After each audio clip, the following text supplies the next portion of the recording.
ஓம் நம சிவாய. உறவுகள் அனைவருக்கும் அன்பு வணக்கம். எல்லோரும் நலமாக இருக்க நினைக்கிறேன். எல்லோரும் நலமாக இருக்க வேண்டும் என்று எல்லாம் வல்ல இறைவனை பிரார்த்தித்தவனாக வளமை போன்று ஒவ்வொரு குறளை காணொலி வடிவிலே பதிவிட்டு வருகின்றேன்.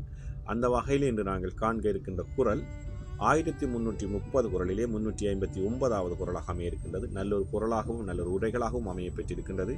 முதலில் நாங்கள் குறளை காண்போமாக இருந்தால், சார்புணர்ந்து சார்கெட ஒழுகின் மற்றளித்து சார்தரா சார்தரு நோய்.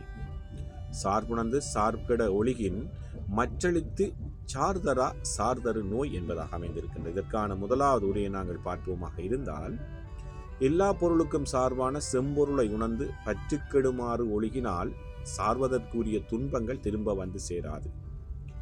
நாங்கள் மெய்யுணர்ந்து எல்லா பொருளுக்குமான பரம்பொருளை நாங்கள் பற்றுக்கொள்வோமாக இருந்தால், நாங்கள் பற்றுகின்ற பற்றுக்களால் வருகின்ற துன்பங்கள் திரும்ப எங்களை வந்து சேராமல் அந்த பரம்பொருள் மீதான பற்று எங்களை பாதுகாத்து கொள்ளும் என்பதாக அமைந்திருக்கின்றது. அதாவது எல்லா பொருளுக்கும் சார்பான செம்பொருளை உணர்ந்து பற்றுக்கெடுமாறு ஒழுகினால், நாங்கள் பற்றுக்களை விட வேண்டுமாக இருந்தால் இந்த செம்பொருளை இந்த பரம்பொருளை நாங்கள் பற்றுக்கெடுவதற்காக பற்றி கொள்வோமாக இருந்தால், எங்களை இந்த பற்றுக்களினால் வருகின்ற துன்பங்கள் வந்து சேராமல் அந்த செம்பொருள் எங்களை பரம்பொருள் எங்களை காத்துக்கொள்ளும் என்பதாக முதலாவது உரை அமைந்திருக்கின்றது.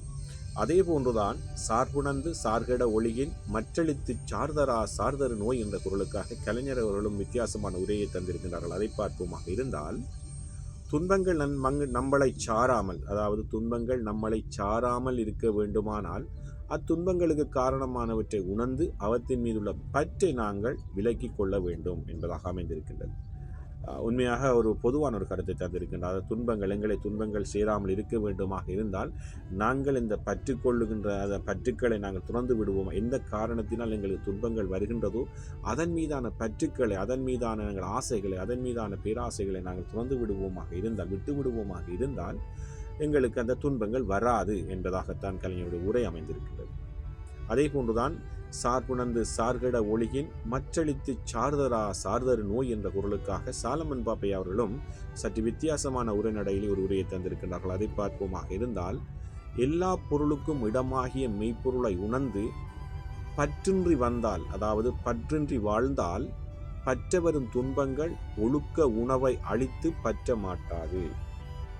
எல்லா பொருளுக்கும் இடமாகிய மெய்ப்பொருளை உணர்ந்து பற்றின்றி வாழ்ந்தால் பற்றவரும் துன்பங்கள் ஒழுக்க உணவை அறைத்து பற்ற மாட்டா என்பதாக அமைந்திருக்கின்றது. அதாவது எங்களுடைய வாழ்வில் நாங்கள் எதன் மீது பற்றுக்கள் வைத்திருக்கின்றோமோ, நிலையில்லாதவன் மீது பற்றுக்கள் வைத்திருக்கின்றோமோ அதையெல்லாம் துறந்து மெய்ப்பொருளை நாங்கள் மெய்யுணர்ந்து எதை நாங்கள் பற்றி கொள்ள வேண்டுமோ, மெய்ப்பொருளை பரம்பொருளை பற்றி கொள்ள வேண்டும், அதை நாங்கள் பற்றி கொள்வோமாக இருந்தால் எங்களுடைய இந்த பற்றுதல் மூலமான ஒழுக்கத்தை உணர்ந்து அந்த துன்பங்கள் எங்களை வந்து சாராது என்பதாக அமைந்திருக்கின்றது. அழகான ஒரு உரையாகவும் அமைந்திருக்கின்றது. உண்மையிலே நல்லொரு குறளாகவும் நல்ல உரைகளாகவும் அமைந்திருக்கின்றது.